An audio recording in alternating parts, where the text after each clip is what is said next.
আসসালামু আলাইকুম। সবাই কেমন আছেন? আশা করি সবাই ভালো আছেন। আজ আপনাদের জন্য নিয়ে এলাম আবারও নতুন গল্প। আশা করি গল্পটি আপনাদের ভালো লাগবে। তাহলে চলুন শুরু করা যাক। মা-বাবার পছন্দের মেয়ের সাথেই বিয়ে হয়েছে। বিয়ের আগে আমি যে তাকে দেখিনি এমনটা কিন্তু নয়। তাকে প্রথম দেখাতেই আমার পছন্দ হয়। মেয়েটি ছিল খুবই লাজুক। পাক্কা আধা ঘন্টা আমাদের সামনে বসেছিল। কিন্তু একটি বারের জন্য সে আমার দিকে তাকালো না। মনে মনে ভাবছি, একেই আমার চাই। সবকিছু ঠিকঠাক ছিল। কিন্তু বাদ সাধল বাসর রাতে। যখন আমি তাকে ছুতে যাব, ঠিক তখনই কাণ্ডটা ঘটল। আমি তো ভাবতেই পারিনি এমন কিছু হবে। এরপর যা হলো।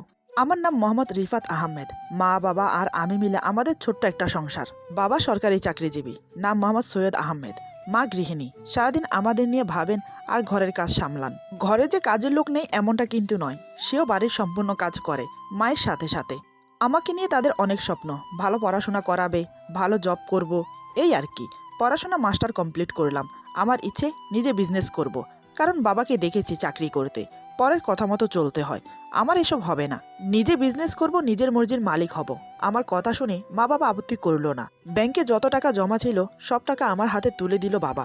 তারপর বললেন, তোমার যা বিজনেস করতে মন চাই তুমি করো, আমি না করব না। আমিও চাই তুমি জীবনে অনেক বড় হও। তাই করলাম। নিজের পছন্দ মতো একটা বিজনেসে টাকা ইনভেস্ট করলাম। বছর দুয়েকের মধ্যে বিজনেসে ভালোই প্রসার হলো। ততদিনে বাবাও চাকরি থেকে রিটায়ার নিয়েছে।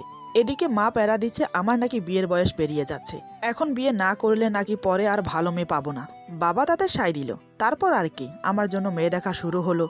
দেখতে দেখতে তাদের একটা মেয়ে পছন্দ হলো। তারপর আমাকে বলা হলো, চলো আগামী পরশু আমরা মেয়ে দেখতে যাই।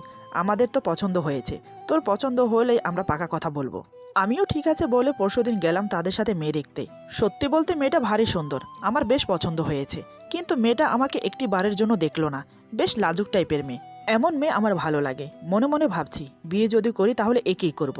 তারপর আমাদের দুজনে বিয়ের পাকা কথা হলো। আগামী মাসের 5 তারিখ আমাদের বিয়ে। দিনটা পড়েছে বৃহস্পতিবার। দেখতে দেখতে সেই দিনও চলে এলো। আজ আমাদের বিয়ে। খুবই ধুমধামের সাথে বিয়ে হলো। আয়োজনের মাঝে কোনো খামতি রাখিনি। বিয়ের সময় অনেক চেষ্টা করলাম মেয়েটার মুখ দেখার জন্য। বধূ সাজে তাকে কেমন লাগে একটু দেখার স্বাদ জেগেছিল, কিন্তু পারিনি। কি করে দেখব? এক হাত লম্বা ঘুমটা দিয়ে রেখেছে। কোনো মতে বিয়েটা কমপ্লিট হলো। বিদায় নিয়ে গাড়িতে বসলাম, দুজন পাশাপাশি বসে। কিন্তু মেয়েটা খুব কান্না করছে। মা বাবাকে ছেড়ে যাচ্ছে, কান্না তো করবেই, এটাই স্বাভাবিক। এ পর্যন্ত কম বিয়ে দেখিনি। সব বিয়েতেই মেয়েরা কান্নাকাটি করে। এ আর নতুন কি? গাড়িতে বসে ভাবলাম মেয়েটাকে দেখব, পারলে মেয়েটার সাথে একটু কথা বলবো। কিন্তু গাড়িতে বসেও সে কি কান্না! আমি ভাবছি কি বলে তার কান্না বন্ধ করব, বা আমার কি করা উচিত। কোনো কিছুই ভেবে পাচ্ছি না। এর আগে তো এমন অভিজ্ঞতা হয়নি আমার, এই প্রথম। চেষ্টা করলাম মেয়েটার হাতে হাত রাখতে। যখনই মেয়েটার হাত ছুঁয়ে দিলাম, মেয়েটা তীর গতিতে হাতটা সরিয়ে নিল আর আমার থেকে আরো দূরে গিয়ে বসলো। এমনভাবে বসেছে যে গাড়ির দরজা খুললে সে পড়ে যাবে। বুঝতে পারলাম কাজ হবে না। না কথা বলতে পারবো, না তাকে দেখতে পারবো, না তার কান্না থামাতে পারবো। এসব নিয়ে ভাবতে ভাবতে বাড়িতে পৌঁছে গেলাম। তারপর বউকে নিয়ে বাড়ির ভেতর। তাকে নিয়ে আমার ভাবিরা ব্যস্ত হয়ে পড়লো। আর আমাকে নিয়ে আমার বন্ধুরা। সবাই তো নানান রকমের প্রশ্ন করছে। কি রে, গাড়ির ভেতরে ভাবির সাথে কথা বললি? তা শুনি কি কি কথা হয়েছে। প্রথম দেখাতে নিশ্চয় চোখ সরাতে পারিসনি। আমি বললাম, কথা বলবো তো দূর, এক নজর দেখতেও পারিনি। ইয়া বড় ঘুমটার ভিতরে কিভাবে দেখবো? না একটু কথা বলেছি। আমার কথা শুনে সবাই হো হো করে হেসে ওঠে। আমি বললাম, তোরা হাসছিস? হেসে নে হেসে নে, তবে দেখবি আমারও দিন আসবে, তখন আমিও তোদের বিয়েতে মন ভরে হাসবো। কিন্তু একটা কথা বলতে হয়, মেয়েটা খুবই লাজুক। আমার বেশ ভালো লেগেছে। চিন্তা করছি বাসর রাতে কি করবে সে। এই কথা শুনে সবাই হাসতে লাগলো আর বলতে লাগলো, বাসর ঘরে গিয়ে দেখ, হয়তো তোকে পাশেও ঘেঁষতে দেবে না। এই বলে ওরা একচোট হেসে নিল। দেখতে দেখতে সেই মধুর লগ্ন চলে এলো। বাসর রাতে যাওয়ার সময় হয়ে এলো আমার। আমিও বন্ধুদের থেকে বিদায় নিয়ে বাসর ঘরে প্রবেশ করলাম। পিছন থেকে এক বন্ধু ডেকে বলে, অল দ্য বেস্ট, দোয়া করি বাসর রাত শুভ হোক। অপর একজন বলে, বন্ধু বাসর রাতে বিড়াল কিন্তু মারা চাই। অপর আরেকজন বলে, আরে তোরা থাম তো, আগে দেখ আমাদের প্রিয় ভাবি যান ওকে গাছে ঘেঁষতে দেয় কিনা, তারপর তো বিড়াল মারবে। এই বলে ওরা আবার হাসতে লাগলো। মনে মনে ভাবছি, বেটারা আমাকে নিয়ে মশকরা করছো, দাঁড়া তোদেরকে পরে দেখাচ্ছি মজা। মনে মনে এই বলে রুমে প্রবেশ করে দরজা লাগিয়ে দিলাম। আমি লাইট অফ করে ডিম লাইট জ্বালিয়ে দিলাম। তাতেই দেখলাম আমার বউটা ছটফট করছে। যত সম্ভব সে এটা আশা করেনি। আমি ভাবছি, সে কি লজ্জা পাচ্ছে নাকি আমাকে ভয় পাচ্ছে। মনে মনে আল্লাহর কাছে বলছি, হে আল্লাহ, সে যেন আমাকে ভয় না পায়। তার ছটফটের কারণ যেন লজ্জা হয়, ভয় নয়।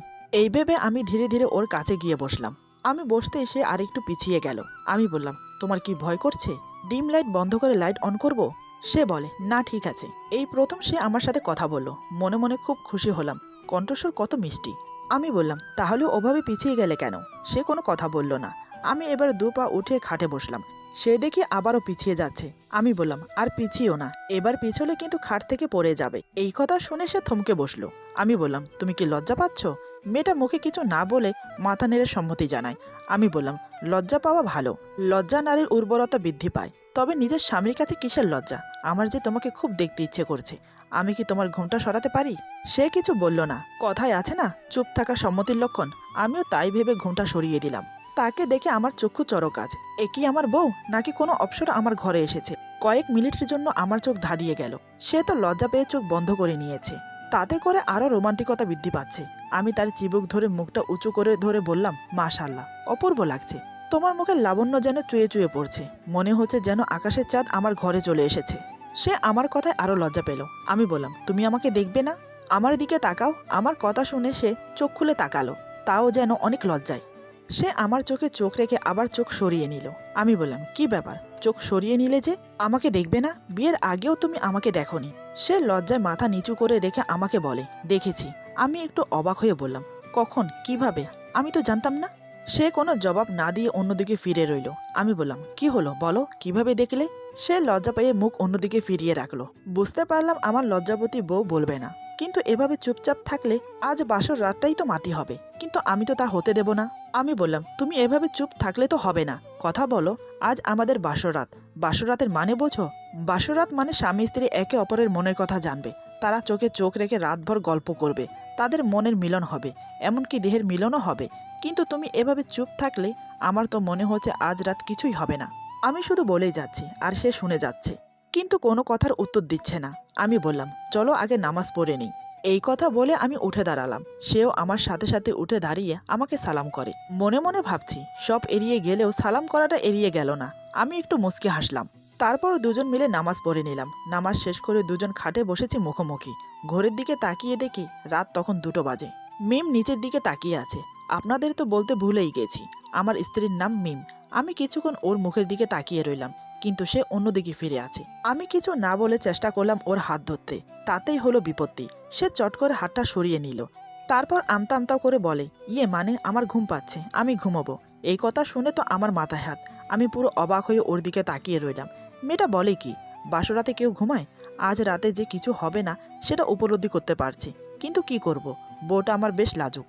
হয়তো লজ্জায় কিছু বলতে পারছে না, তাই বলছে সে ঘুমোবে। কিন্তু আমার কি হবে? আজ রাত কি আমার বৃথা যাবে? এক বুক শূন্যতা নিয়ে মুখে চাপা একটা হাসি দিয়ে বললাম, ঠিক আছে, শুয়ে পড়ো। আমার কথা শুনে মেয়েটা শুয়ে পড়ল। আমি আর বসে থেকে কি করব, তাই নিরুপায় হয়ে ওর পাশে শুয়ে পড়লাম। কিন্তু মনটা খুব ইচ্ছে করছে ওকে একটু জড়িয়ে ধরি। মনে মনে ভাবছি, ধরবো, আবার ভাবছি না, ওকে একটু স্বাভাবিক হতে দেই।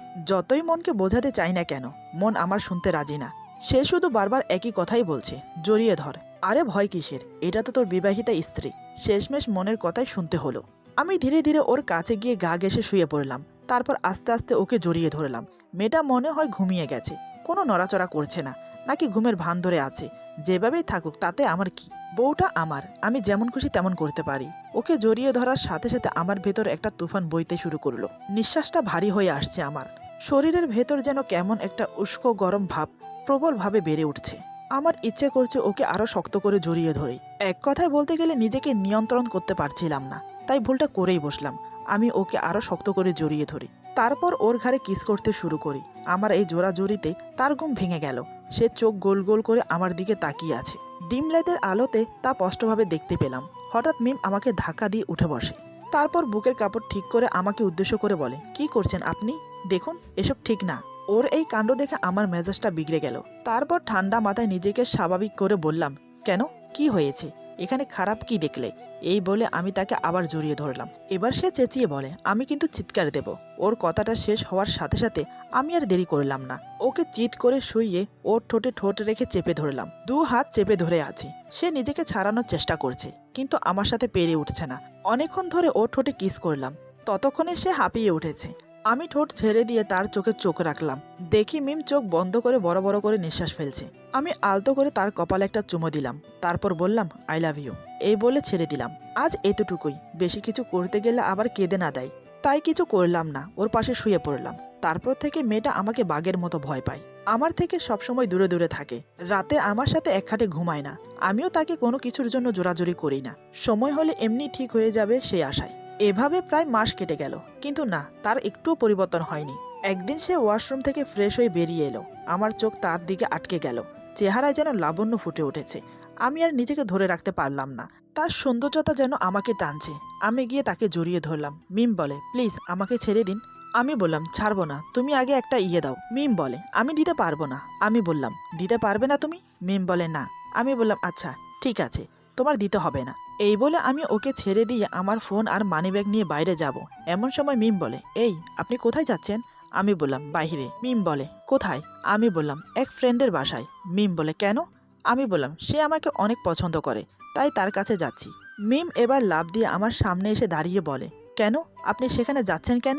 আমি বললাম, ইয়ে খেতে। মিম একটু অবাক হয়ে বলে, কেন? আপনি তার কাছে কেন যাবেন? আমি বললাম, তুমি তো আমাকে ইয়ে দেবে না, তাই আমি তার কাছে যাই, সেটাই ভালো হবে। মিম বলে, না না, আপনি যাবেন না, আমি আপনাকে ইয়ে দেব, কিন্তু দিনে একটা।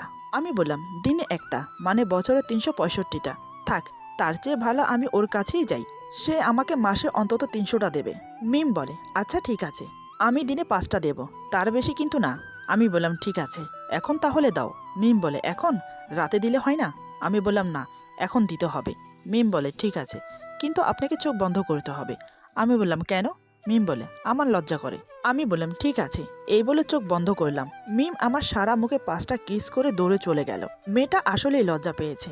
আমি ওর চলে যাওয়ার দিকে তাকিয়ে মুচকে হাসলাম। এর কিছুদিন পর রাতে বেলকনিতে দাঁড়িয়ে আমার ছোট ভাগ্নির সাথে একটু কথা বলছিলাম। তার এবার 5 বছর বয়স। এমন সময় মিম চুপি চুপি আমার পেছনে এসে দাঁড়ালো। আমি টের পেয়েও না বোঝার ভান করে দাঁড়িয়ে রইলাম। আমি বললাম, আচ্ছা আমি রাখি এখন। ভাগ্নি বলে, ঠিক আছে মামা। আমি বললাম, আমার আদর দেবে না? আমার অপর প্রান্ত থেকে আমাকে একটা কিস দিল। আমিও তার পরিবর্তে রিপ্লাই দিলাম। কিস দিয়ে বললাম, আই লাভ ইউ। ভাগ্নি বলে, আই লাভ ইউ টু মামা। আমি বললাম, আচ্ছা পরে কথা হবে। এই বলে ফোন কেটে দিলাম। আমি ইচ্ছে করেই ওর সাথে এমন করে কথা বলেছিলাম, কারণ আমি জানি ও আমার ভাগ্নির কণ্ঠ শুনতে পায়নি। আর আমি যা বলেছি সেটা মানুষ শুনলে একটু ভুল বুঝতেই পারে। আমিও সেটা চেয়েছিলাম।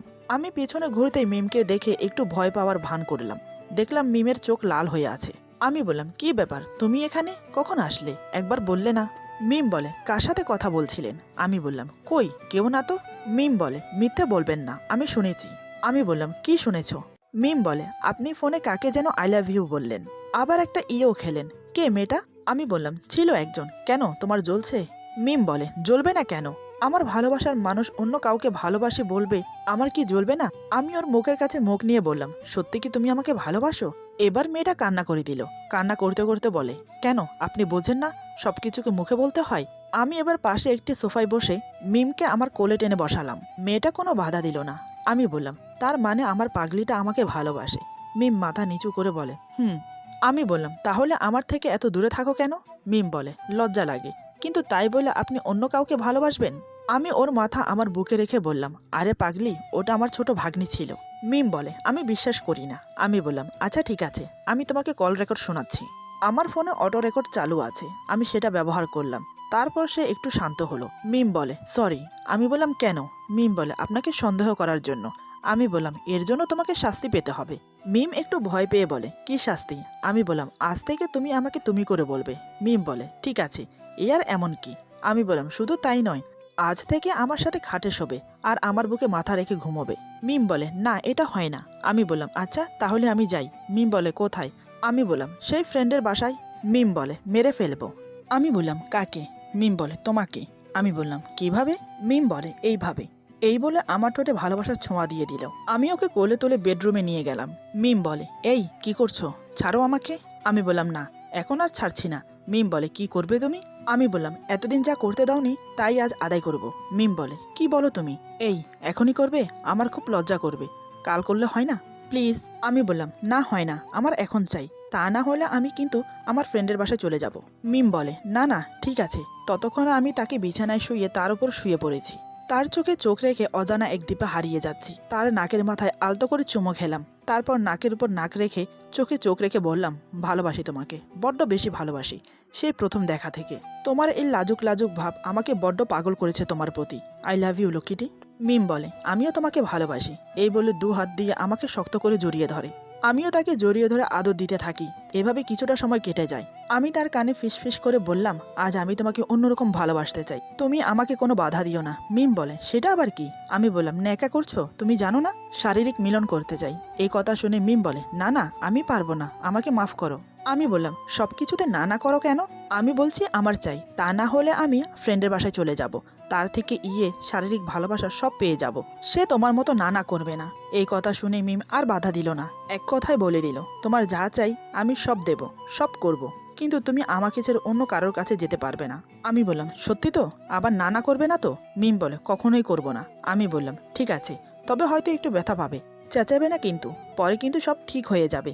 মিম মাথা নেড়ে সম্মতি জানালো। সে এটাই বোঝাতে চাইছে, শত কষ্ট হলেও আমি সব করব, কিন্তু তোমাকে যেতে দেব না কোথাও। বোকামে, আমি তো ওকে মিথ্যে বলে বোকা বানাচ্ছি। আমার লাইফে কোনো মেয়ে ফ্রেন্ড নেই, কখনো ছিল না। মুস্কি হেসে ওকে আদর করতে লাগলাম। বাকিটা ইতিহাস। এভাবেই মেয়েরা যত যাই করুক না কেন, তারা তাদের ভালোবাসার ভাগ কাউকে দিতে রাজি থাকে না। আর আমি আমার ভাইদের কাছে এটাই আশা করব, তারা যেন তাদের ভালোবাসার ভাগ শুধু একজনকেই দেয়, এবং কখনো তাকে যেন কষ্ট না দেয়। জীবনে প্রথম ভালোবাসায়, এমনকি প্রথম স্ত্রীর মতো দ্বিতীয় আর কেউ থাকে না। ভালোবাসা কখনো পুরনো হয় না, হয় না কখনো ভালোবাসার মানুষটা। ভালোবাসা মানুষের ভিতরে নতুন করে ভালোবাসা খুঁজবেন, তাহলে দেখবেন তাকে শুধু বারবার ভালোবাসতে মন চাইবে। আজকের গল্প এখানে সমাপ্ত। আশা করি গল্পটি আপনাদের ভালো লাগবে। যদি ভালো লাগে তাহলে লাইক, কমেন্ট এবং সাবস্ক্রাইব করে আমাদের পাশে থাকুন। পাশে থাকা বেল আইকন